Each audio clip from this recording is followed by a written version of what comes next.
Assalamualaikum warahmatullahi wabarakatuh. Selamat malam teman-teman semuanya dan selamat malam kepada dosen pengampu mata perkuliahan Metode Penelitian Bisnis yaitu Ibu Herayati Eskom MSI.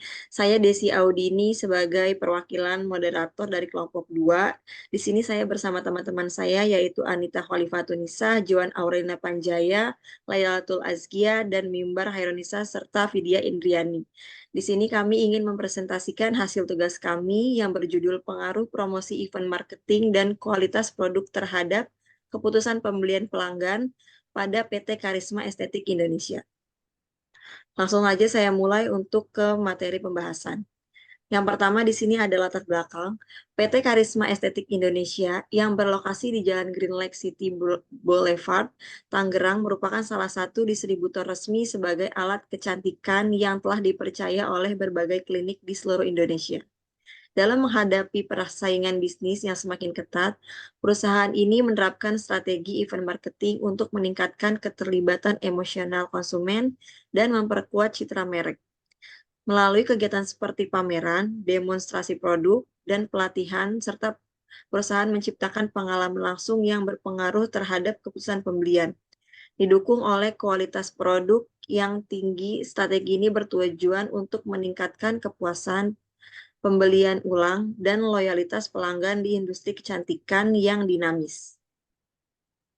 Selanjutnya untuk materinya akan dibawakan oleh Vidya. Baik, selanjutnya saya akan membacakan tentang rumusan masalah. Untuk yang pertama, apakah promosi event marketing X1 berpengaruh secara parsial terhadap keputusan pembelian pelanggan Y pada PT Karisma Estetika Indonesia? Yang kedua, apakah kualitas produk X2 berpengaruh secara parsial terhadap keputusan pembelian pelanggan Y? Yang ketiga, apakah promosi event marketing X1 dan kualitas produk X2 berpengaruh secara simultan terhadap keputusan pembelian pelanggan Y. Yang keempat, bagaimana bentuk persamaan regresi linear berganda yang menggambarkan hubungan antara promosi event marketing, kualitas produk, dan keputusan pembelian pelanggan. Selanjutnya, di sini ada tujuan penelitian. Yang pertama, mengetahui dan menganalisis pengaruh promosi event marketing X1 dan kualitas produk X2 secara parsial terhadap keputusan pembelian pelanggan Y. Yang kedua, menganalisis pengaruh promosi event marketing X1 dan kualitas produk X2 secara simultan terhadap keputusan pembelian pelanggan Y. Yang ketiga, menyusun persamaan regresi linear berganda yang dapat digunakan untuk memprediksi keputusan pembelian berdasarkan promosi event, marketing, dan kualitas produk. Yang keempat, menguji kelayakan data melalui uji kualitas instrumen dan uji asumsi klasik agar hasil analisis regresi memenuhi syarat statistik yang valid dan reliabel. Selanjutnya akan dibacakan oleh teman saya, Mimbar. Baik, selanjutnya ada hipotesis. Yang pertama, terdapat dugaan bahwa promosi event marketing berpengaruh positif dan signifikan terhadap keputusan pembelian pelanggan pada PT Karisma Estetika Indonesia. Yang kedua, terdapat dugaan bahwa kualitas produk berpengaruh positif dan signifikan terhadap keputusan pembelian pelanggan pada PT Karisma Estetika Indonesia. Yang ketiga, terdapat dugaan bahwa promosi event marketing dan kualitas produk secara simulat berpengaruh positif dan signifikan terhadap keputusan pembelian pelanggan pada PT Karisma Estetika Indonesia. Selanjutnya, ada metode penelitian. Yang pertama itu ada desain penelitian. Penelitian ini menggunakan desain kuantitatif dengan metode survei untuk mengukur pengaruh event marketing dan kualitas produk terhadap keputusan pembelian. Selanjutnya ada instrumen penelitian. Ada kuesioner tertutup dengan 15 pertanyaan yang mencakup 3 variabel. Lalu ada populasi dan sampel. Populasinya adalah pelanggan PT Karisma Estetika Indonesia yang mengikuti event dan membeli produk pada tahun 2024 dan sampel sebanyak 30 responder. Lalu ada teknik pengumpulan data. Dilakukan melalui survei kuesioner karena efektif mengumpulkan data kuantitatif secara sistematis dan mendukung analisis statistik menggunakan SPSS. Selanjutnya ada teknik analisis data. Yang pertama ada uji kualitas instrumen, yang di dalamnya ada uji validitas dan uji reliabilitas. Yang kedua, uji asumsi klasik. Di dalamnya terdapat uji normalitas, uji multikolinearitas, lalu uji heterokedastisitas. Yang selanjutnya ada uji autokorelasi. Yang ketiga ada uji regresi linear berganda. Di dalamnya ada uji persamaan linear berganda, lalu uji signifikasi parsial atau uji T. Selanjutnya yang terakhir ada uji signifikasi simulat atau uji F. Selanjutnya akan dibacakan oleh teman saya. Baik, sini selanjutnya ada uji validitas. Uji validitas ini digunakan untuk mengetahui sejauh mana pertanyaan dalam kuesioner mampu mengukur variabel yang dimaksud. Uji ini juga dilakukan dengan analisis korelasi percent product moment antara skor item dengan skor total. Instrumen dikatakan valid apabila signifikan. Berdasarkan analisis korelasi persen terhadap 30 data, diperoleh hasil bahwa semua pasangan variabel menunjukkan hubungan positif yang signifikan, baik antara variabel independen X1 dan X2 maupun terhadap variabel dependen atau Y. Ini menunjukkan bahwa baik X1 maupun X2 memiliki potensi untuk mempengaruhi Y dan dapat digunakan untuk analisis lanjutan seperti regresi. Selanjutnya di sini ada uji reliabilitas. Uji ini bertujuan untuk mengukur konsistensi suatu instrumen dalam menghasilkan daya yang stabil. Pengujian dilakukan dengan menggunakan nilai Cronbach alpha. Instrumen ini reliable apabila nilai Cronbach alpha lebih dari 0,60. Berdasarkan uji reliabilitas dengan Cronbach alpha diperoleh nilai 0,727 yang termasuk kategori cukup baik. Sugiono juga menunjukkan instrumen reliable. Seluruh data dari 30 responden digunakan tanpa ada yang terhapus, sehingga layak untuk analisis statistik lebih lanjut. Kemudian slide selanjutnya akan dibacakan oleh teman saya, Anita.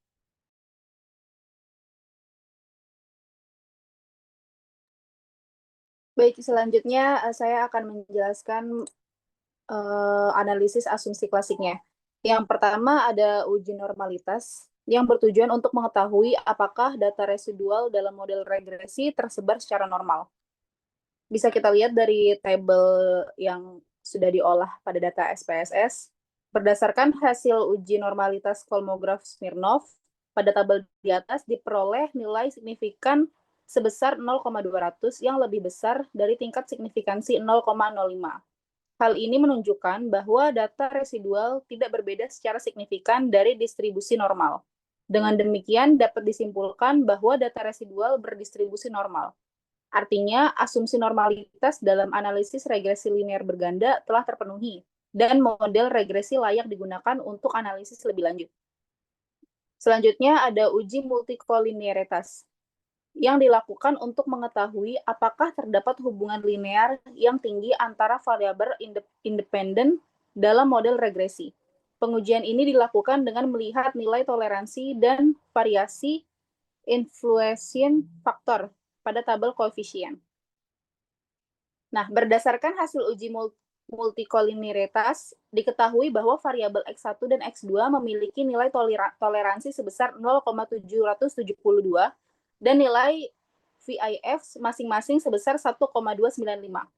Nilai toleransi tersebut lebih besar dari 0,10 dan nilai VIF lebih kecil dari 10. Dengan demikian, dapat disimpulkan bahwa tidak terjadi multikolinearitas antar variabel independen dalam model. Artinya, variabel X1 dan X2 layak digunakan dalam analisis regresi linear berganda karena telah memenuhi asumsi tidak adanya multikolinearitas. Selanjutnya, ada uji heteroskedastisitas yang bertujuan untuk mengetahui apakah terdapat ketidaksamaan varians pada residual dalam model regresi. Bisa kita lihat pada tabel tersebut, hasil uji heteroskedastisitas dengan metode Gleiser diketahui bahwa nilai signifikan untuk seluruh variabel independen yaitu X1 dan X2 masing-masing sebesar 0,472 dan 0,746. Seluruh nilai tersebut lebih besar dari 0,05 sehingga dapat disimpulkan bahwa model regresi tidak mengalami gejala heteroskedastisitas. Dengan demikian, varians dari residual bersifat konstan dan model regresi dinilai memenuhi salah satu asumsi klasik. Selanjutnya ada uji autokorelasi yang bertujuan untuk mengetahui apakah terdapat hubungan antara residual pada satu periode dengan periode sebelumnya dalam model regresi. Bisa kita lihat dari tabel data yang sudah diolah, output yang diperoleh dengan nilai Durbin-Watson sebesar 1,826.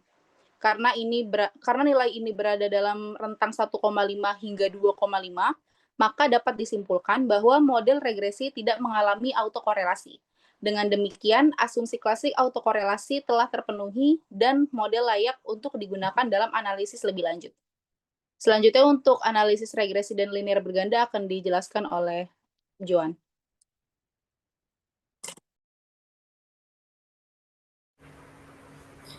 Persamaan regresi linear berganda.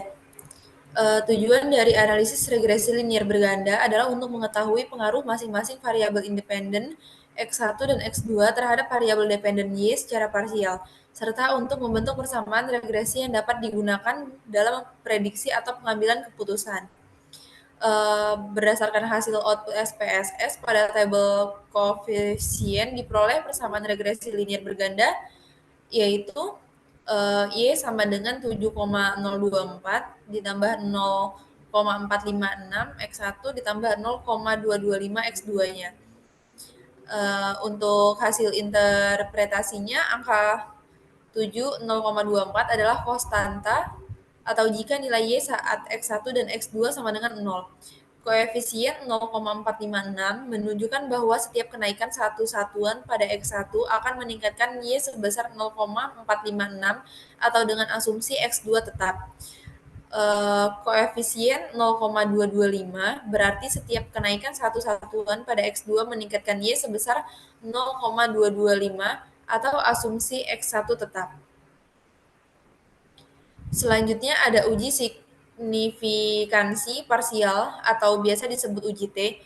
Uji T bertujuan untuk menguji pengaruh masing-masing variabel independen secara parsial terhadap variabel dependen. Dengan kata lain, uji ini dilakukan untuk mengetahui apakah setiap variabel bebas atau dalam hal ini X1 dan X2 secara individu memiliki pengaruh yang signifikan terhadap variabel terikat atau Y ketika variabel lainnya dianggap tetap. Dari hasil data olahan SPSS-nya diketahui bahwa variabel X1 memiliki nilai T sebesar 2,247 dan nilai signifikansi sebesar 0,033. Karena nilai signifikasi lebih kecil dari 0,05, maka dapat disimpulkan bahwa X1 berpengaruh signifikan secara parsial terhadap Y. Artinya, perubahan pada X1 akan berdampak nyata terhadap perubahan pada Y, meskipun variabel lainnya tidak berubah. Sementara itu, variabel X2 memiliki nilai T sebesar 1,293 dengan nilai signifikansi sebesar 0,207. Karena nilai signifikansi lebih besar dari 0,05, maka X2 tidak berpengaruh signifikan secara parsial terhadap Y. Ini berarti perubahan pada X2 belum tentu memberikan dampak yang berarti terhadap Y jika X1 dikendalikan. Secara keseluruhan, hasil uji T menunjukkan bahwa hanya X1 yang memiliki pengaruh nyata terhadap Y, sedangkan X2 tidak. Oleh karena itu, dalam konteks analisis atau pengambilan keputusan berdasarkan model regresi ini, variabel X1 sebaiknya mendapatkan perhatian lebih besar dibandingkan X2. Selanjutnya, uji signifikansi simultan atau uji F.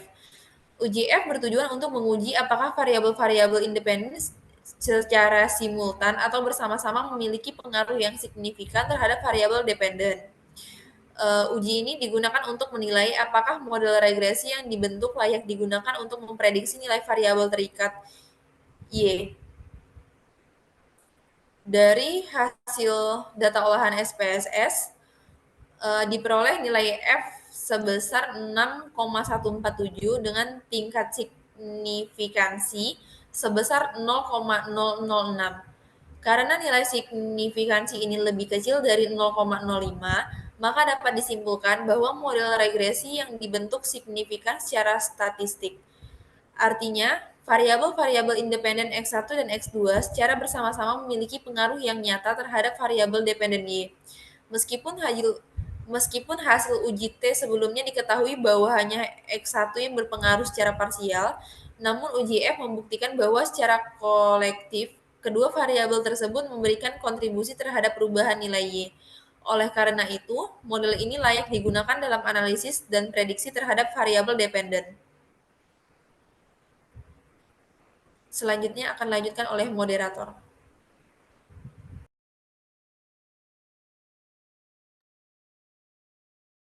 Baik, untuk semua materi sudah dijelaskan oleh teman-teman saya. Langsung saya tutup dengan kesimpulan. Berdasarkan hasil penelitian yang telah dilakukan, dapat disimpulkan bahwa promosi event marketing dan kualitas produk memiliki pengaruh positif dan signifikan terhadap keputusan pembelian pelanggan pada PT Karisma Estetika Indonesia. Hasil penelitian ini juga menunjukkan bahwa promosi event marketing dan kualitas produk secara bersama-sama berpengaruh positif terhadap keputusan pembelian pelanggan. Dengan demikian, PT Karisma Estetika Indonesia dapat meningkatkan keputusan pembelian pelanggan dengan meningkatkan kualitas produk dan promosi event marketing secara bersamaan. Baik, mungkin itu saja presentasi dari kami. Kurang lebihnya mohon maaf. Terima kasih. Wassalamualaikum warahmatullahi wabarakatuh.